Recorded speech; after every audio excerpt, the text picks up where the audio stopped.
बताने के लिए। साथ ही राष्ट्रीय बौद्ध महासभा के संस्थापक माननीय अध्यक्ष धन प्रकाश भारती जी तथा कार्यकारिणी अध्यक्ष माननीय बादल सिंह बौद्ध जी का आभार व्यक्त करती हूँ कि उन्होंने इस विशेष वेबिनार धम्म संस्कार प्रबोधन की आवश्यकता को समझा और उसे ध्यान में रखते हुए इस वेबिनार का आयोजन हर मंगलवार को 9 से 9:45 तक किया, ताकि सभी बुद्धिजीवी इससे जुड़ सकें और पारिवारिक धम्म संस्कार के बारे में जानकारी प्राप्त कर सकें, अपने जीवन को सफल बना सकें। आप सभी का बहुत बहुत साधुवाद। आप सभी जुड़े हैं इस वेबिनार को सफल बनाने के लिए। जैसा कि हम सभी जानते हैं कि हमारी आज की वेबिनार की अध्यक्षता कर रही हैं हमारी आदरणीय उपासिका सुषमा बौद्ध जी, जो राष्ट्रीय अध्यक्ष महिला विंग की हैं, और हमारी प्रबोधनकार हैं वरिष्ठ उपासिका वरिष्ठ उपासिका आदरणीय रजनी ताई जी, जो भोपाल मध्य प्रदेश से हैं। हम सभी जानते हैं कि जब भी ये अपना प्रबोधन करती हैं तो इनका प्रबोधन बहुत ही महत्वपूर्ण होता है और ध्यान से सुनने लायक होता है। तो हम सभी चाहेंगे कि सभी लोग अपना माइक अनम्यूट करें और पूरे परिवार के साथ बैठकर इनका प्रबोधन सुनें। इससे पहले मैं अपनी अध्यक्ष महोदया माननीय उपासिका सुषमा बौद्ध जी से अनुमति चाहूंगी कि वेबिनार को आगे बढ़ा सकूं। तो सुषमा बौद्ध जी, प्लीज आप आए, माइक अनम्यूट करें और हमें अनुमति दें कि हम अपनी वेबिनार को आगे बढ़ाएं। जी मैम, सर्वप्रथम करुणा का सागर तथागत गौतम बुद्ध के चरणों में कोटि कोटि नमन करते हुए शिक्षा के जनक राष्ट्रपिता महात्मा ज्योतिबा फुले, महिलाओं की शिक्षा के अखंड ज्योत जगाने वाली राष्ट्रमाता सावित्रीबाई फुले, अहिल्याबाई होलकी माता रमाबाई और तमाम भारतवासियों को हक अधिकार दिलाने वाले परम पूज्य बोधिसत्व डॉक्टर BR अम्बेडकर साहब, ऐसे तमाम संतों गुरुओं वीरांगनाओं को मैं अपने तहे दिल से सशक्त नमन करती हूँ। और राष्ट्रीय बौद्ध महासभा के संस्थापक परम आदरणीय धम्म प्रकाश भारती साहब जी, मेरी बड़ी बहन उपासिका रजनी ताई जी, मेरे मंच संचालन कर रही मेरी बहन, नाम तो मैं नहीं जानती हूँ, तथा तमाम भारत के कोने कोने से जुड़ी हुई सभी उपासक और उपासिकाएं, सबों को मेरे ओर से नमो बुधाय, जय भीम के अभिवादन करती हूँ। और मैं इस कार्यक्रम को आगे बढ़ाया जाए। बहुत बहुत साधुवाद। बहुत बहुत साधुवाद आपका। बहुत बहुत आभार कि आपने हमें अनुमति दी कि अपनी वेबिनार को हम आगे प्रसारित कर सकें, आगे बढ़ा सकें। तो आज की, जैसे कि हम सभी जानते हैं कि हमारी वरिष्ठ उपासिका आदरणीय रजनी ताई जी हमारी वेबिनार में जुड़ चुकी हैं और हम सभी उनके बहुत आभारी हैं कि वो अपना प्रबोधन हम सभी को देती हैं, भोपाल मध्य प्रदेश से, और समय से जुड़ जाती हैं। मैं उनको आमंत्रित करती हूँ कि वरिष्ठ उपासिका आदरणीय रजनी ताई जी आए और अपना प्रबोधन शुरू करें। माननीय रजनी ताई जी।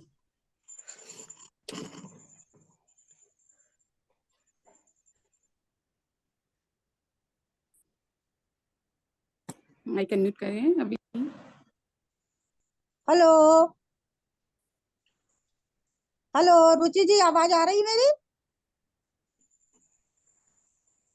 जी मैम, आ रही है मैम। हाँ जी।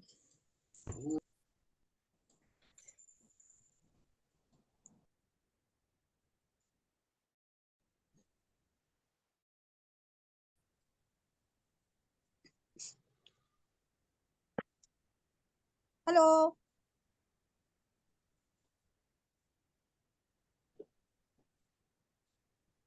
हेलो, आवाज आ रही है मेरी? आ रही ताई जी, आपकी आवाज आ रही है। हाँ जी, ठीक है, शुरू करते हैं। महाकारुणिक तथागत भगवान गौतम बुद्ध, भारतीय संविधान के निर्माता डॉक्टर बाबा साहब को मैं 3 बार वंदन करती हूँ। बहुजन समाज में जन्मे सभी संत महापुरुष संत माताओं को मेरा कोटि कोटि नमन। भारतीय राष्ट्रीय बौद्ध महासभा के अध्यक्ष संस्थापक भारती जी और दूर दूर से जुड़े हुए सभी उपासक उपासिकाएं, और आज की अध्यक्षता कर रही हमारी सुषमा ताई जी और संचालन कर रही रुचि बौद्ध जी, और सभी दूर दूर से जुड़े हुए सभी उपासक उपासिकाओं, बच्चों को मेरा जय भीम। जैसा कि आज का विषय है बौद्धों के संस्कार, तो इसके पहले भी बौद्धों के संस्कार के बारे में 3-4 मंगलवार से मतलब ये कार्यक्रम शुरू हुआ है और चल रहा है। इस शुरुआत में तो मैंने संस्कारों के बारे में बताया था और गब्ब मंगल संस्कार की बात मैंने रखी थी। और इसके बाद में विपश्यना में चली गई, तो इस बीच कौन कौन से संस्कार हो गए, तो रुचि जी थोड़ा सा बताइए हमको कि हमें कौन से संस्कार पे बोलना है अभी, ताकि वो दोबारा से मतलब उसमें समय हमारा व्यस्त ना हो।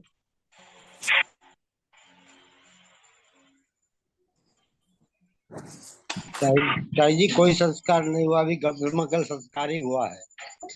अच्छा जी, बाकी गब्ब चर्चा, मंगल, हाँ बाकी चर्चा हुई है। गब्ब मंगल संस्कार आपका आपने प्रबोधन किया था वही हुआ है, बाकी कोई संस्कारों पर भी चर्चा नहीं हुई। हाँ, तो आप ही शुरू करें। हमारे जो आगे आगे मैं बताती हूँ। तो हमारे जो बौद्धों के मेन संस्कार हैं, वैसे तो संस्कारों की बात जैसे करते हैं तो कई संस्कार होते हैं, 10 संस्कार हैं और 10 से भी ज्यादा हो सकते हैं, लेकिन बाबा साहब ने हमें बौद्धों के लिए केवल 5 ही संस्कार बताए हैं। तो पहला है गब्ब मंगल संस्कार, दूसरा नामकरण संस्कार, तीसरा है विद्या आरंभ संस्कार और उसी में प्रवज्ञा संस्कार, और चौथा है हमारा वैवाहिक संस्कार, और 5वां है हमारा अंतिम संस्कार यानी मृतक संस्कार। और इसके अलावा कई संस्कार होते हैं, तो वो भी मैं आपको बता दे रही हूँ कि जैसे गब्ब मंगल संस्कार है, फिर इसके बाद में मुंडन संस्कार होता है, जब बच्चा हो जाता है तो मुंडन संस्कार करते हैं। फिर इसके बाद में कान भी छेदते हैं बच्चों का, कन छेदन भी होता है। फिर नामकरण संस्कार होता है। फिर 6 महीना के बाद में उपासनी बोलते हैं जिसको अन्न ग्रहण किया जाता है। फिर इसके बाद में जब 3 साल का हो जाता है बच्चा तो विद्या आरंभ करवाते हैं। 7 साल का हो जाता है बच्चा तो प्रवज्ञा संस्कार होता है। फिर विवाह संस्कार, और फिर विवाह के साथ साथ मतलब विवाह और सगाई जो अपन करते हैं तो वो साथ साथ भी कर सकते हैं, थोड़े दिन आगे पीछे भी कर सकते हैं। तो विवाह और सगाई संस्कार, और फिर 7वां है हमारा मृत्यु संस्कार। तो ये सारे संस्कार हमको बाबा साहब ने जो बताए, केवल हमको 5 संस्कार जरूरी संस्कार हमें बताए। अगर हम इन सारे संस्कारों में पड़े रहेंगे तो हम यानी वही पुराने रीति रिवाज पे जा रहे हैं, यानी पुराने रीति रिवाज में जो जो होता था हम वही करेंगे। तो इसलिए बाबा साहब ने हमको जो बौद्धों के जो संस्कार दिए हैं, केवल 5 ही संस्कार दिए हैं। तो उन 5 में से हमारा गब्ब मंगल संस्कार हो गया था। एक बार मैं फिर बता देती हूँ गब्ब मंगल संस्कार में, क्योंकि कुछ लोगों ने, हो सकता कुछ लोग नए जुड़े होंगे तो सुन नहीं पाए होंगे। तो जो गब्ब मंगल संस्कार है तो हमारा बौद्धों का पहला संस्कार है। इसको कब करना चाहिए? 3 से लेके 5 महीना में जब महिला गर्भवती होती है तो उस समय हमें ये संस्कार करना चाहिए। जब वो उसे गब्ब मंगल संस्कार कहते हैं। 3 से 5 महीने में इसीलिए करना चाहिए कि जब तक बच्चा सुनने लायक हो जाता है, 5 महीना में यानी पूरा बच्चा बनना शुरू हो जाता है, उसकी जो 6 इंद्रियां हैं वो 6 इंद्रियां विकसित होने लगती हैं। तो हमें 6ठे महीना से, तीसरे महीना से 6ठे महीना के बीच में कर लेना चाहिए। अब इस संस्कार को आप मायके में भी कर सकते हैं और ससुराल में भी कर सकते हैं, जैसी स्थिति जहाँ हो ऐसी उस स्थिति के अनुसार हम इस संस्कार को कर सकते हैं। तो ये संस्कार गब्ब मंगल संस्कार हर महिला को, हर बच्चे के समय, ऐसा नहीं है कि हमारा पहला बच्चा पैदा हो रहा है तो हमने जोड़ तोड़ से अच्छे से संस्कार कर लिया उसका, नहीं, ऐसा नहीं। यानी हर बच्चे के समय, पहला हो या दूसरा हो या तीसरा बच्चा हो, तो भी हमें इस संस्कार को करना बहुत जरूरी है। ये संस्कार विज्ञान इसका जो वैज्ञानिक आधार है, इस संस्कार को करना इसलिए जरूरी वैज्ञानिक आधार है। जो माँ करती है सबसे पहली शिक्षिका होती है, बच्चे की पहली शिक्षिका माँ होती है। तो जब माँ जैसा करती है वैसा बच्चा भी करता है। माँ के द्वारा उसकी सांसें जुड़ी होती हैं। जब बच्चा पेट में होता है तो जो माँ करती है, माँ के द्वारा उसको भोजन प्राप्त होता है। माँ ही उसके अपनी खुद की सांसें दे करके उसे गर्भ में पालती है। तो इस तरह से ये वैज्ञानिक संस्कार है। यानी विज्ञान के आधार पर जो माँ करेगी वो बच्चा करेगा। कभी कभी जैसे कि माँ नशा पत्ता करने लगती है, तम्बाकू खाती है, बच्चा अगर पेट में है तो कुछ कुछ महिलाएं क्या करती है, मिट्टी वगैरह खाने लगती हैं, तो इससे बच्चे पे बुरा असर पड़ेगा। कभी कभी कर्म से कुछ जो पंचशील के बारे में भगवान ने बताया कि 5 शीलों का पालन करने चाहिए, तो ऐसी माओं को पंचशील का पालन करने चाहिए, ना किसी की हत्या करने चाहिए, चोरी नहीं करना चाहिए, झूठ नहीं बोलना चाहिए, दूसरों के प्रति यानी व्यभिचार नहीं करने चाहिए, अपने परिवार को छोड़कर किसी दूसरे के साथ में मतलब ऐसी गलत वो ना करना चाहिए, और झूठ नहीं बोलना चाहिए, और सबसे गहरी बात ये है कि उसे नशा पत्ता नहीं करना चाहिए। कुछ महिलाएं तम्बाकू खाती हैं, पान खाती हैं, सुपारी उसमें ज्यादा डाल लेती हैं, तो बच्चे कभी कभी वो बच्चे के पेट में भी जम जाती हैं ऐसी सारी चीजें। तो ऐसा नहीं करना चाहिए, मतलब ये पंचशील का पालन करना चाहिए। तो उसको संस्कार को करते समय जैसे हमारे सारे संस्कार शुरुआत ही आज हमारी जो संस्कारों की शुरुआत हुई, तो सबसे पहले हमने तीन रत्नों को प्राप्त हुए हम, और 5 शील लिए हमने। तो हमें सबसे जरूरी है कि वंदना करना, यानी तीसरण लेना और पंचशील लेना, सबसे यानी सबसे पहला संस्कार है ये। इसको संस्कार ही माने, पहले ही संस्कार माने कि हमारी शुरुआत यानी जन्म से लेके मृत्यु तक हमें बुद्धम शरणम गच्छामि करना है, धम्मं शरणं धम्म की शरण जाना है, संघ की शरण जाना है, और 5 शीलों का पालन करना है। तो ये जब माँ करेगी तो यही असर बच्चे पे भी आएगा। तो इस प्रकार से जो माँ करती है वो बच्चा करता है।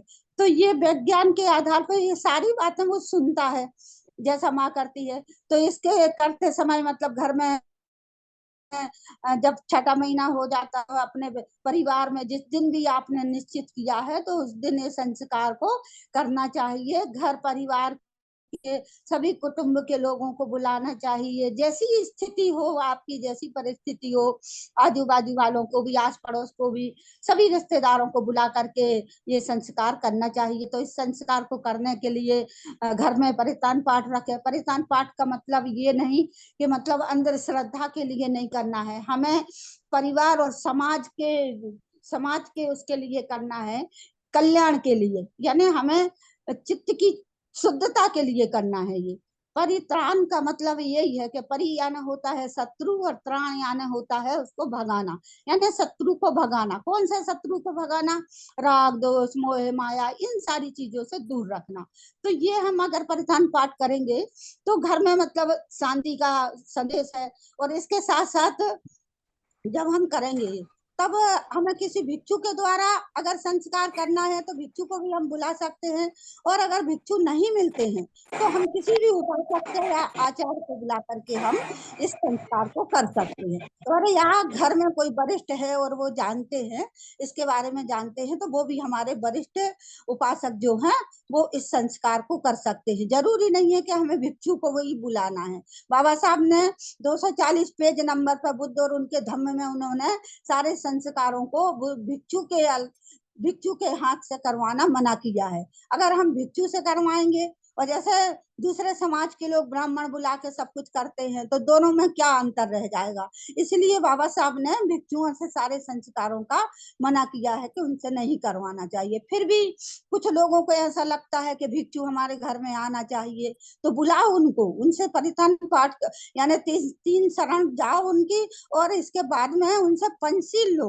पंचशील के बाद में उनसे देशना सुनो, यानी परित्य देशना, जो परित्य देशना धम्म की देशना जो है, धम्म के बारे में उनसे सुनो, और सुनने के बाद में उनसे आशीर्वाद लो, और आशीर्वाद लेने के बाद में उनको दान करने चाहिए। तो इस वास्ते हमें भिक्षु को बुलाना चाहिए। बाकी संस्कार के लिए हम किसी को भी बुला सकते हैं।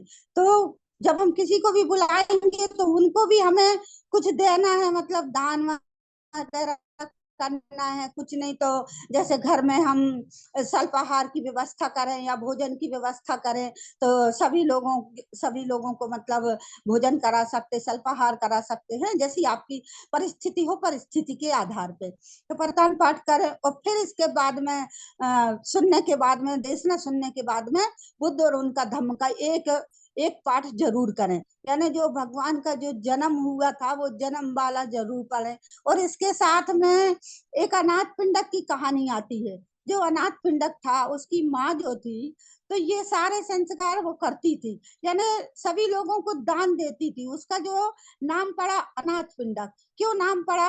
वो अनाथों को दान किया करता था, पिंड दान किया करता था। पिंड का मतलब होता है भिक्षुओं का जो पात्र होता है, यानी भिक्षा पात्र, उसको पिंड बोलते थे। तो वो पिंड दान किया करता था, यानी अनाथ अनाथ लोगों को।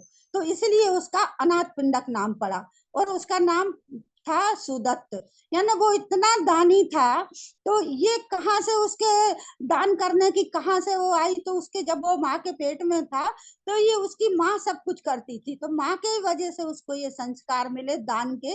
तो आखिरी तक उसने सोना तक बिछा दिया था, विहार बनवाया उसने भगवान के प्रवचन सुनने के लिए। यानी आखिरी में उसके पास जब कुछ भी नहीं बचा तो वो केवल एक मुट्ठी मिट्टी लेकर, अपने घर के पीछे से मिट्टी लेकर के गया और वो मिट्टी उसने वृक्ष में डाल दी थी। यानी आखिरी तक वो दान करता रहा। तो ये दान की कहाँ से उसको प्राप्त हुई? यानी गब्ब मंगल जो संस्कार होता है, गर्भ से ही उसको ये सारे वो आए। मतलब तो इस प्रकार से मतलब ऐसे कुछ कहानियां हमें पढ़ना चाहिए। जो गर्भवती महिला होती है तो उस पे बच्चे पे भी असर आएगा।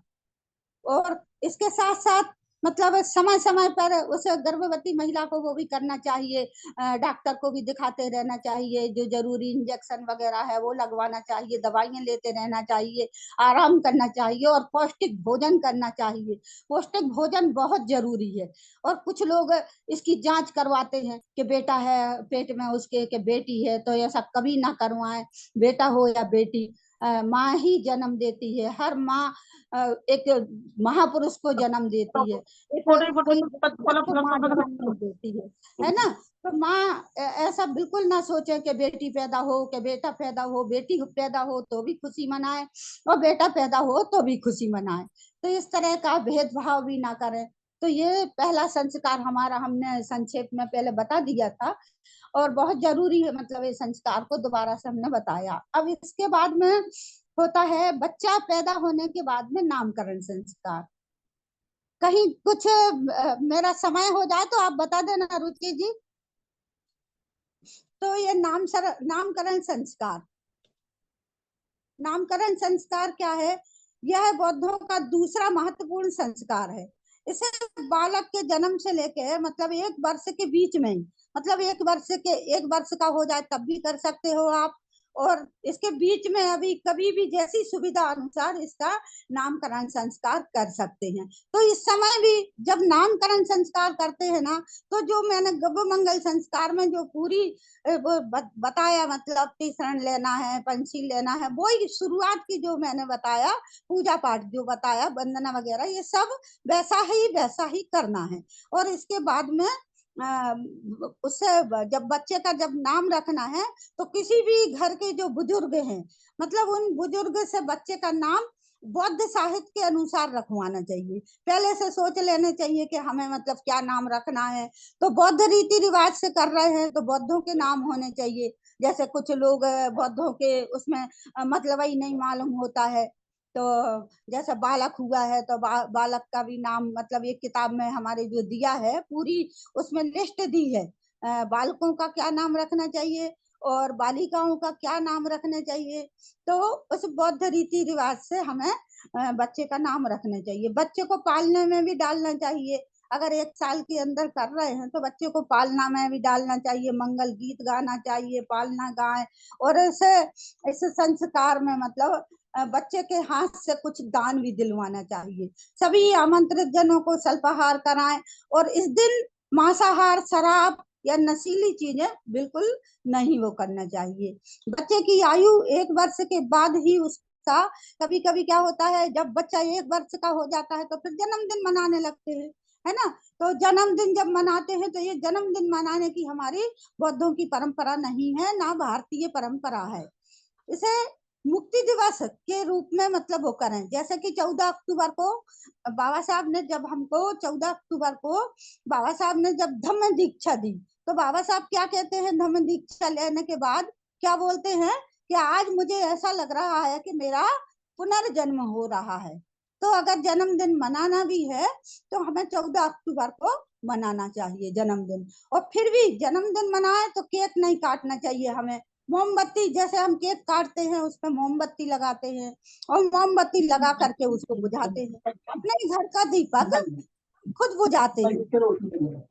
ये हमारी परंपरा नहीं है। तो इस तरीके की परंपरा को हमें नहीं वो करना चाहिए। फिर भी कुछ लोग ऐसा सोचते हैं ना कि नहीं नहीं बच्चे से केक कटवा रहे हैं। अब बच्चे को क्या करते हैं, कोई डिस्टर्ब हो रहा है बीच में। हाँ, तो आप बच्चे से क्या कंटिन्यू करते रखो हैं ताई जी। जी। मैंने कहा आप ताई जी कंटिन्यू रखो और 9:40 तक आप बोलो। बताओ 9:40 हाँ तक। जी, हाँ सर, हाँ। ठीक तो ठीक है मतलब ताई। ऐसा है कि जैसे कि केक काटते हैं हम, तो बच्चे को क्या करते हैं, सबसे पहले हम हाथ में उसके चाकू पकड़ाते हैं कि नहीं। तो ये चाकू पकड़ाना यानी बच्चे को हम बचपन से ही यानी हम चाकू पकड़ा रहे हैं। इसके बाद उससे बोलते हैं कि मोमबत्ती बुझा, फूंक मार, उससे नहीं भी बनती है तो बड़े कोई फूंक मार देता है। यानी हम अपने घर का दीपक हम खुद ही बुझा रहे हैं, है ना। जबकि ये घर का दीपक को कोई बुझना अशुभ मानते हैं। हमारे उसमें अशुभ अशुभ नहीं है, फिर भी हमें ये कार्यक्रम हमें बिल्कुल नहीं करना चाहिए। फिर इसके बाद में जैसे ही केक कटा कि सभी हैप्पी बर्थडे टू यू बोलेंगे, है कि नहीं। इसके बाद में चाचा बाबा जो भी हैं उसको एक छोटी सी बंदूक लाके देते हैं कि नहीं। कहीं बंदूक दे देते हैं लाके, कहीं हवाई जहाज देते हैं। खिलौनों में सबसे पहले यही सोचते हैं कि बच्चे को बंदूक दे दो। अब ये सारी चीज हम हाथ में देंगे, बच्चे को चाकू दे दिया, दीपक बुझवा दिया और बंदूक दे दी, तो हमारा बच्चा आगे चल के क्या बनेगा। ये सोचने की बात है, ये हमारे संस्कार बिल्कुल नहीं है। तो हमें ये नामकरण संस्कार जब करना है और 1 साल के बाद में हमें जन्मदिन मनाना है, तो जन्मदिन मनाए, केक भी घर में कोई भी काट के मतलब बच्चे को खिलाएं, है ना। लेकिन दीपक वगैरह जो बुझाने की रीति रिवाज है, ये पुराने रीति रिवाज पे जा रहा है। और ऐसे ही फिर क्या करते हैं, जैसे बच्चा साल भर का हो गया या किसी किसी के घर में 1.25 महीना सोचते हैं, 1.25 महीना में उसके बाल उतारे जाते हैं बच्चे के। तो बाल उतारते हैं, तो जब बालों को उतारते हैं तो उनको इकट्ठा करके एक आटे की लोई में इकट्ठा रख के और उसको कभी गंगा जी में सिराते हैं, कभी नर्मदा जी में सिराते हैं। तो ये हमारे बौद्धों की परंपरा नहीं है। हमें बाबा साहब ने ये बताया कि अगर बच्चे के मुंडन करते हैं हम, तो उसके जो बाल है उसके बालों को इकट्ठा करके और जमीन में गड्ढा करके उसको गाड़ देना चाहिए। तो जमीन में उसको गाड़ देना चाहिए, ना कि ये सिराने इराने का रिवाज हमारे बौद्धों का नहीं है। और इसी तरह बच्चे को क्या करते हैं, बच्चे को नजर न लग जाए किसी की, तो बच्चे के लिए क्या करते, काले धागे बांध देते हैं, पाँव में बांध देंगे, हाथ में बांध देंगे, गले में, कमर में, और क्या नाम से उसको काला टीका लगाएंगे। तो ये हमारी बौद्धों की परंपरा नहीं है, कोई नजर नहीं लगती। और ये काले धागे से, काले टीके से कोई नजर, ताबीज वगैरह ये सब नहीं पहनाना चाहिए, बिल्कुल रूढ़िवादी रिवाज है। तो ये हमें बिल्कुल नहीं करना चाहिए, बौद्धों की संस्कृति नहीं है। इन सारी चीजों पर विश्वास कभी नहीं करना चाहिए।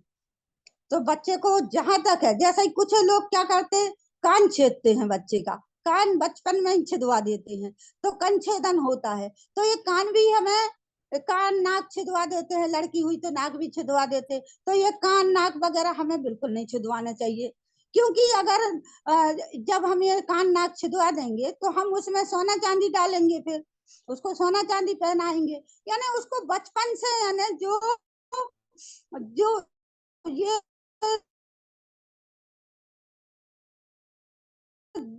तो इन बंधन मुक्त होने चाहिए, इन सारी चीजों से मुक्त होना चाहिए। ये पुराने रीति रिवाज हैं, हमें बिल्कुल नहीं करना चाहिए ये। अगर कान में अगर पहनाना होता तो भगवान ही नहीं कान में छेद करके भेजता बच्चे को।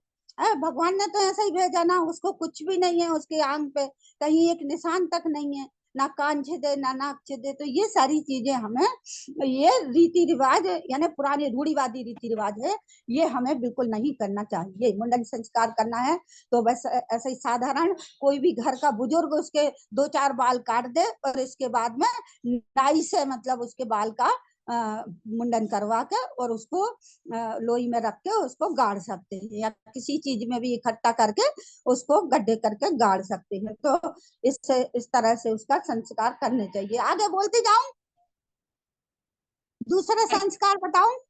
जी हाँ, अभी टाइम है मैम 10 मिनट का। हाँ, तो इसके बाद में हमारा हो गया नामकरण संस्कार हो गया। नामकरण संस्कार में हमने 2-3 संस्कार बता दिए, यानी मुंडन भी आ गया उसमें, और उसमें अपना कान का भी आ गया। फिर इसके बाद में 6 माह का बच्चा होता है। जब 6 माह का बच्चा हो गया तो उसे हम अन्न ग्रहण कराते हैं, है ना। तो अन्न ग्रहण करने के समय में ही आप घर में खीर बना लें, और खीर बना करके, जरूरी नहीं है कि हम परिधान पाठ करें या किसी भिक्षु को बुलाएं या किसी को भी बुलाएं, घर में खीर बनाएं, बुधवार के दिन ले लें। अगर अभी बुधवार के दिन हम खीर खाने का जो हमारे के साहब बताते हैं, तो उससे अच्छा है कि बुधवार के दिन खीर बनाएं, और खीर भगवान के आगे 12 बजे के पहले भगवान के पास रख करके हमें तीसरण पंचशील ले, और उस बच्चे को किसी भी बुजुर्ग के हाथ से अन्न ग्रहण कराएं। तो ये अन्न ग्रहण करने का भी संस्कार हमारा हो जाएगा। फिर इसके बाद आता है, जब 3 साल का बच्चा हो जाता है तो विद्या आरंभ संस्कार होता है। यानी विद्या आरंभ संस्कार, यानी 3 साल के बाद में हम बच्चे को स्कूल भेजने की शुरुआत करते हैं। तो स्कूल भेजने के समय 1-2 दिन पहले क्या करें कि विद्या आरंभ करने का संस्कार घर में जरूर कराएं। तो जैसे कि गब्ब मंगल संस्कार में पूरी तैयारी करी हमने, 3 शरण लिए, पंचशील लिए, भिक्षु से हमने परिधान पाठ करवाया, और माँ से उसकी वो करवाया, ये ग्रंथ का वाचन करवाया, और इसी तरह से मतलब धम्म देशना सुनी। तो ये सारे संस्कार मतलब शुरुआत से ही हमें हर संस्कार में करते जाना है।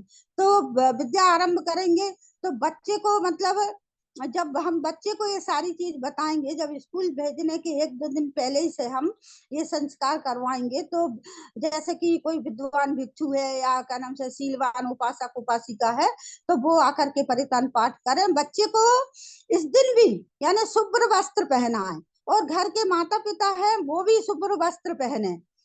इससे क्या होगा कि हम जब किसी रिश्तेदारों को बुलाएंगे या किसी समाज के लोगों को या अन्य समाज के लोगों को, आस पड़ोस के लोगों को बुलाएंगे, तो वो देखेंगे कि अरे इनके घर भर के देखो पूरे सफेद कपड़े पहन के बैठे हैं, बच्चे को भी सफेद कपड़े पहनाए हैं, क्या बौद्धों में ऐसा होता है।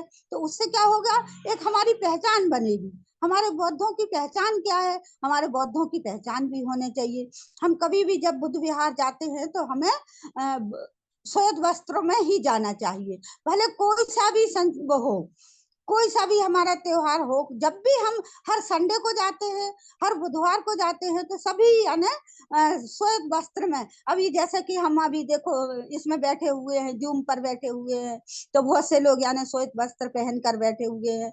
तो ये एक हमारी पहचान है। जैसे अन्य लोगों की कैसे पहचान है, हमारी पहचान आज तक नहीं बन पाई, तो पहचान भी बहुत जरूरी है। तो इससे क्या होगा कि हमारी पहचान बनेगी। तो बच्चे को भी शुभ्र वस्त्र पहनाए, घर भर के पहने, और इस दिन बच्चे को हाथ में उसको स्लेट दे करके, और माँ को चाहिए कि वो बुद्धं शरणं गच्छामि लिखवाए, और जय भीम उसके हाथ से उस पर लिखवाए, यानी विद्या आरंभ का जो वो है तो मतलब उसके हाथ से लिखवाए। फिर इसके बाद में भिक्षु को भी दान करवाए बच्चे से, स्लेट पर काफी उस पर बच्चे से उसका जो नाम रखा है वही हाथ पकड़ के उसका नाम लिखवा सकते हैं अपन। तो इस तरह से मतलब ये संस्कार करना चाहिए। फिर इस बच्चे को मतलब स्कूल भेजना चाहिए। फिर होता है प्रवज्ञा संस्कार। तो प्रवज्ञा संस्कार क्या है, जब 7 वर्ष का बच्चा हो जाता है तो हमें एक आध बार भी बच्चे को मतलब 7 वर्ष का हो गया तो बच्चे को हमें प्रवज्ञा दिलाना चाहिए। प्रवज्ञा यानी बौद्धों का जो संस्कार है, यानी हमें धर्म के प्रति समर्पित होना है। जैसे आपने देखा होगा ब्राह्मणों का, जैसे ही 7 वर्ष के बच्चे हो जाते तो उनका मुंडन करा के और इसके बाद में उसको जनेऊ संस्कार बोला जाता है। जनेऊ कराते कि नहीं?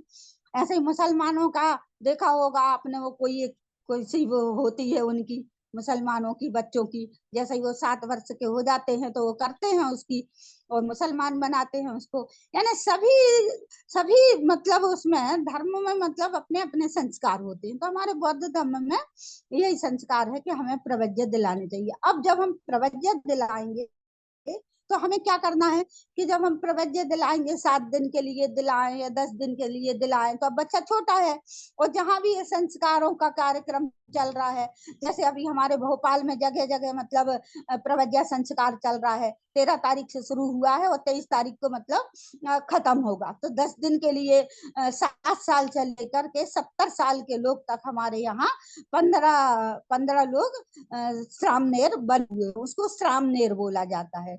10 दिन के लिए अगर किया तो श्रामनेर बोला जाता है। तो श्रामनेर में क्या 10 शीलों का पालन करना होता है। अभी क्या करते हैं, हम पंचशील लेते हैं, और पंचशील के अलावा जब हम अष्टशील लेते हैं तो अष्टशील करते हैं। लेकिन जब श्रामनेर की प्रवज्या होती है तो उसे 10 शीलों का पालन करना होता है। और फिर 10 शीलों का पालन करते हुए किसी बुद्ध विहार में या किसी भिक्षु के साथ में उनको उसको रखना चाहिए बच्चे को। अगर जैसे कि बच्चा 7 साल का है और वो नहीं रह पा रहा है तो उसके माता पिता भी सुबह शाम जाके उसकी रक्षा कर सकते हैं, उसको समय दे सकते हैं ताकि वो भिक्षु के साथ में अपने धर्म को समझे और जाने। वो यानी जो भिक्षु है वो पूरा धर्मस्कार यानी, और ये विपස්සना वगैरह जो साधना होती है, साधना करवाएंगे उसको 10 दिन तक। तो ये सारे संस्कार वो सीखेगा। जब 7 वर्ष से ही सीखेगा तो आगे चल के वो इन संस्कारों को मानेगा। तो संस्कारों से ही तो हमारी संस्कृति बनती है, हमारा संस्कारों से ही संस्कृति बनती है। और जब संस्कृति रहेगी तो ही हमारा समाज उसकी ओर बढ़ेगा, धर्म की ओर। तो हमें ये संस्कार बहुत जरूरी है।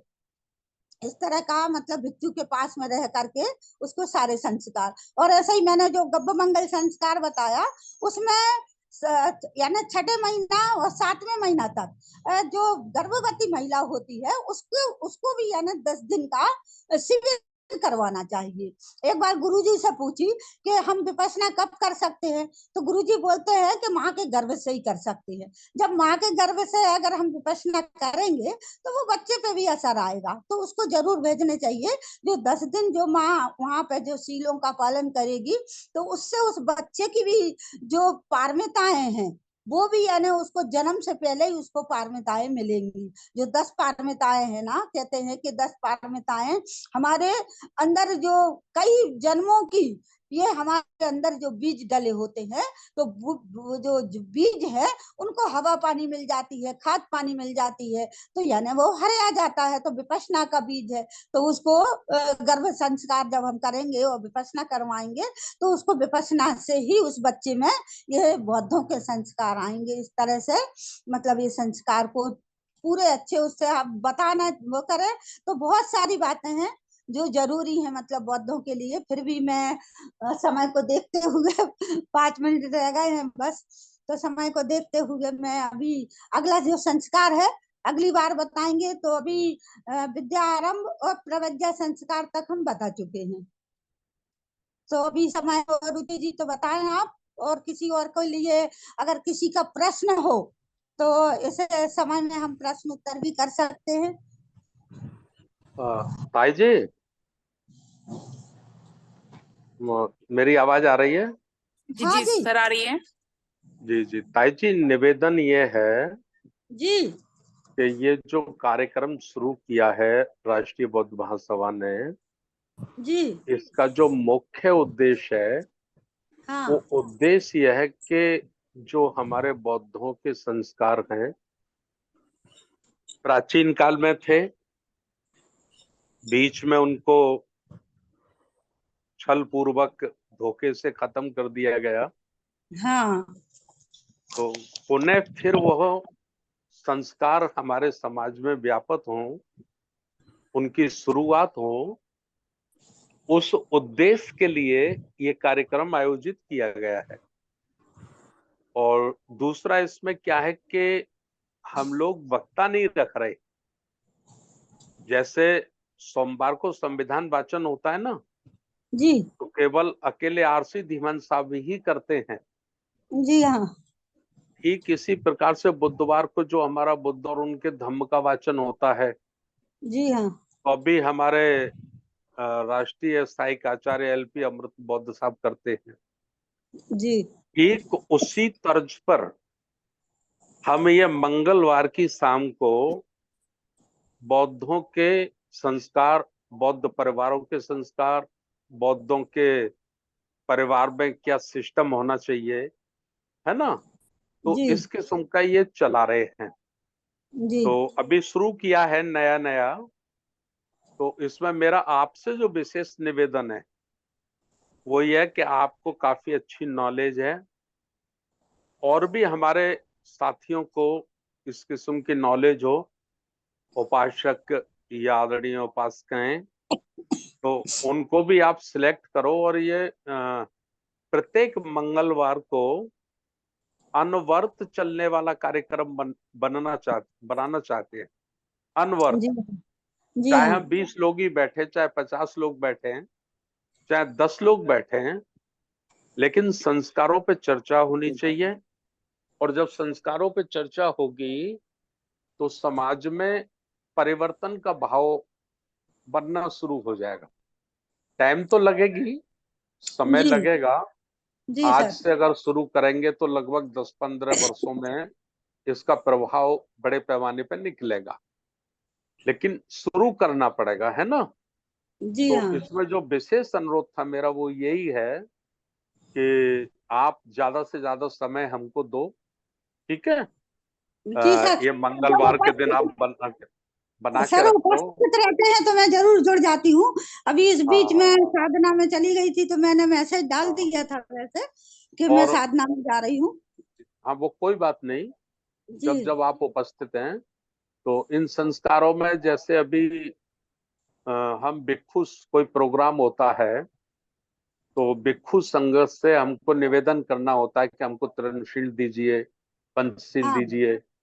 तो जी हाँ। वो संस्कार भी अभी तक हमारे समाज को नहीं आता है हाँ ना। तो मैंने जब शुरुआत की ना सर तो मैंने सबसे पहले यही बताया कि हमें हाँ याचना हाँ करनी होती है और याचना और के साथ साथ हमें पंचशील की भी याचना करना होती है। हाँ हाँ हाँ। मैंने तो शुरुआत में ही एक बताया सर। तो हाँ। याचना करना भी हमको समाज को सिखाना है ना। अभी जी हाँ। हमने देखा कई जगह 10-10 हजार की भीड़ होती है, और लेकिन याचना करना हाँ नहीं आता। भंते जी कहते हैं कि कोई सीनियर उपासक याचना करे तो सभी जी हाँ। खामोश हो जाते हैं। और सभी क्या खामोश हो जाते हैं, मैं खुद खामोश हो जाता हूँ, सबकी बात छोड़ो, हाँ जी। है ना। जी हाँ। तो ये करना है। दूसरा क्या है कि हम तिल शरण, पंचशील, अष्टांग मार्ग, 10 पारमिताएं, ये सब जो ग्रहण करते हैं तो ये पाली भाषा में कर रहे हैं। जी तो पाली भाषा में भी हमको करना है, और चूंकि इसका अर्थ भी समझ में आना चाहिए। समझ में आना चाहिए, बहुत जरूरी है ना ये भी। बि, बिना अर्थ को समझे तो ग्रहण करने का भी कोई औचित्य नहीं है ना। जी तो हाँ। जैसे बड़ा, हमारे देश में एक बड़ा भाग है हिंदी समझता है, तो हम पाली में वो संस्कार और संस्कार का अर्थ भी बताए, है ना। जैसे नमो तस्य भगवतो हर, तो हम बोला तो इसका मतलब क्या मतलब है क्या ना। है, सही है, और बिल्कुल जरूरी है। ताजा जो भाषाएं चलती हैं, जैसे तेलुगु चलती है, उड़िया चलती है, गुजराती चलती है, मराठी चलती है, बंगाली चलती है, तो वहां फिर उनकी मातृभाषा में इसका अर्थ समझाया जाए, है ना। जी हाँ। इसी तरह पंचशील का भी, है ना। इसी तरह से जीवन के हर पहलू में हमें हमारी पुरानी श्रमण संस्कृति को लाना है। कम से कम अंबेडकर अनुयायियों तक तो लाना ही लाना है। प्रथम कड़ी में लाना तो भारत के 140 करोड़ लोगों के लिए है, जी हाँ। लेकिन जो जल्दी समझ सकते हैं उनके लिए हमें यह प्रयास करना है। तो करना है, इसका मैंने जरूरी आपको है सर। पूरा प्रस्तावना के रूप में, एक तरह से मैंने ये बात आपके निवेदन के रूप में आपके समक्ष रखी है ना। तो आगे से आप हमें ज्यादा जी से ज्यादा समय दो, और जो एक्सपर्ट हैं इसके, तो जी उनके भी आप नाम ले लो, नंबर ले लो, और माननीय बादल सिंह बौद्ध जी से मुझे तो समय थोड़ा कम रहता है, बादल सिंह बौद्ध जी से उनकी बातचीत करा दो। तो एक सीरियल हम चलाना चाहते हैं, धारावाहिक सीरियल, जैसे संविधान वाचन चल रहा है, जी बुद्ध हाँ, उनका धम्म वाचन चल रहा है, ऐसे ही बौद्धों के संस्कार का वाचन का भी एक सीरियल चलाना चाहते हैं, है ना? संस्कार भी जरूरी है सर, और हमारे बौद्धों के जो त्योहार हैं वो भी जरूरी है। हाँ, वो ये उसी में सब आ जाएंगे ये संस्कार, उसी में आ संस्कार में जाएंगे सब आ त्योहार में। जाएंगे। संस्कार सा- और त्योहार, यानी हम हाँ, हर उसमें जो हमारे त्योहार हैं हमें वही नहीं मनाना है। ताई जी उसमें करेंगे अपन लोग क्या कि हाँ, अभी तो मिक्स वेज बना रहे हैं हम लोग। जब ये मिक्स वेज। कार्यक्रम सिस्टम पे आ जाएगा तो मिक्स वेज नहीं रहेगा, हाँ, मतलब जो पोस्ट बनती है उसमें ही विषय लिख दिया जाएगा कि आज इस विषय के संस्कार पे चर्चा होगी, जी हाँ, है ना? जी पहले से ही चला जाएगा, और जो भी वाचक होंगे वो भी उसी तरह से तैयारी करके आएंगे, जी और जो श्रोता होंगे वो भी अपने माइंड को उसी तरह से मतलब सेट करके सेटअप कर बैठेंगे कि मुझे आज ये सीखना है ना?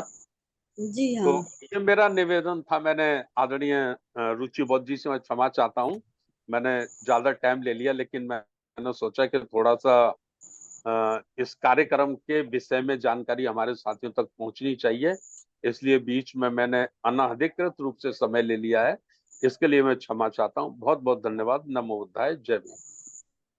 बहुत बहुत साधुवाद सर, और क्षमा की कोई बात नहीं है सर। जो भी हम इसकी प्रोग्राम की या इस वेबिनार की बेहतरी के लिए कर सकते हैं, बता सकते हैं, हर कोई दे सकता है अपने सुझाव, और आपने बहुत अच्छे सुझाव दिए ताकि ये प्रोग्राम बेहतर हो सके, उपयोगी हो सके सभी के लिए। जी बहुत बहुत साधुवाद आपका। जी, जैसा धन्यवाद कि हम आपका भी। सभी ने आज जाना कि हमें श्वेत वस्त्र पहनने चाहिए जो स्वच्छता का प्रतीक है, शांति का प्रतीक है।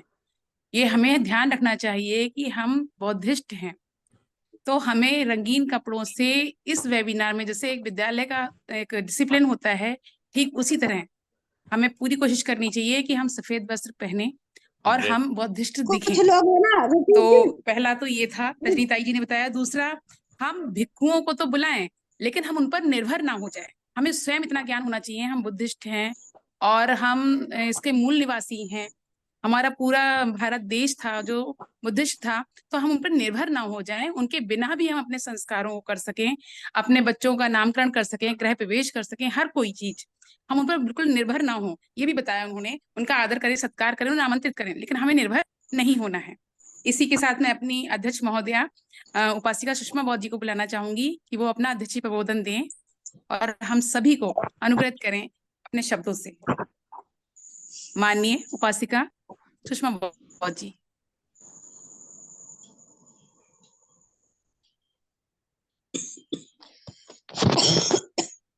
माइक अनम्यूट कर लीजिए मैम।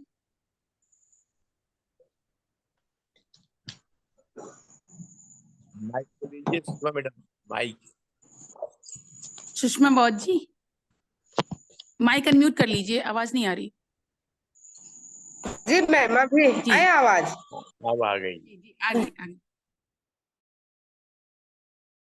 जी रुचि मैम बौद्ध जी, और जो अभी 40 मिनट तक जो रजनी ताई मैम बता रही थी, ये सारा कुछ सुनकर मुझे बहुत सीख मिला, क्योंकि मैं हर जगह जाती हूँ और मुझे बर्थडे में भी लोग इनवाइट करते हैं कि आप आइए और बुद्ध की चर्चा कुछ बताइए, तो वहां पे मैं हमेशा जाते रहती। लेकिन जो गर्भावस्था से लेकर के प्रज्ञा तक बताए, ये बहुत अच्छा हमको सुन करके लगा, इससे सीख भी मिला। और मैं चाहूंगी कि इस पर मैं फिर दोबारा अपने से कुछ संस्कार के बारे में समझने की, बहुत ही विश्व को बहुत ही अच्छे ढंग से रजनी ताई मैडम इस संस्कार के बारे में बताई। जितना सारा कुछ पता भी मुझे नहीं था, मैं इस पे थोड़ा गहरा में जा करके सोची भी नहीं थी, लेकिन इससे मुझे बहुत खुशी आई कि जो सच में गहराई में जा करके बाबा साहब जब बौद्ध हम स्वीकार कर रहे थे, उस समय वो बताए थे कि मुझे पुनर्जन्म हो रहा है और हमें ये समाज के बीच जाकर के बताना चाहिए किस तरह से संस्कार होना चाहिए। तभी जो है कि बौद्ध धर्म के लोग जो है अपने संस्कृति में पुनः वापस आएंगे। और संस्थापक महोदय एक बहुत ही महत्वपूर्ण बातें उन्होंने कही कि हमें सीरियल के माध्यम से चलाना होगा। जिस तरह डॉक्टर बी.आर. अम्बेडकर साहब को सीरियल दे करके लोगों में बहुत ज्यादा जो है जागृति आई है और बहुत इंटरेस्टी के साथ लोग उसे देखते हैं। और अगर ये सारा संस्कार हमें चैनल के माध्यम से, टीवी के माध्यम से, मोबाइल के जरिए, सीरियल के माध्यम से मिल जाएगा तो बहुत ज्यादा जो है हमारे समाज के लोग प्रभावित होंगे और बौद्ध धर्म जो है बहुत ही तीव्र गति से आगे बढ़ेगी। तो मैं बहुत बहुत साधुवाद देना चाहूंगी हमारी बड़ी बहन रजनी ताई मैम जी। और मैं यही कहना चाहूंगी कि प्रत्येक मंगलवार को जो है कि संस्कार के बारे में हमेशा जो है अपना विस्तार रूप से अपना इस प्रबोधन का कार्य करते रहें। मैं इसी और आशा और विश्वास के साथ अपनी बात को समाप्त करती हूँ। नमो बुद्धाय, जय भीम।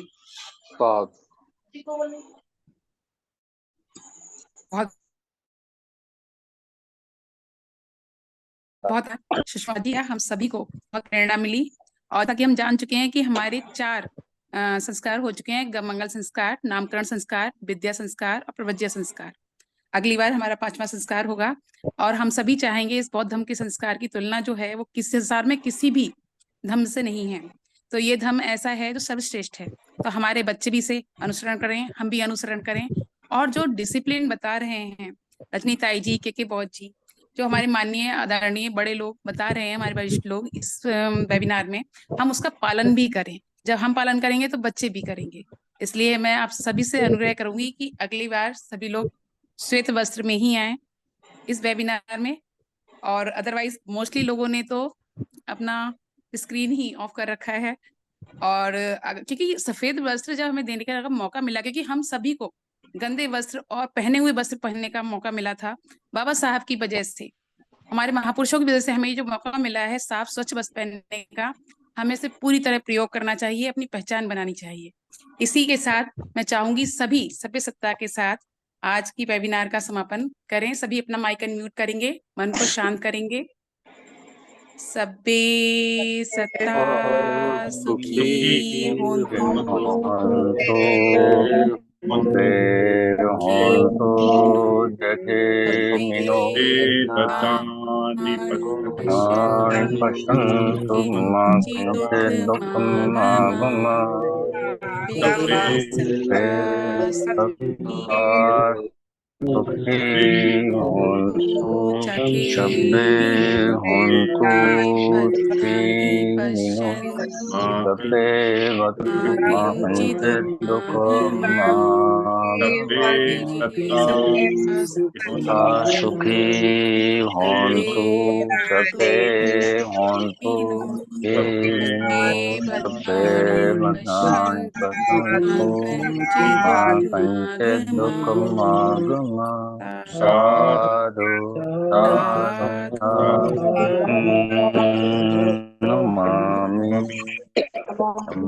सब सुखी रहें, सबका मंगल हो, सबका मंगल हो।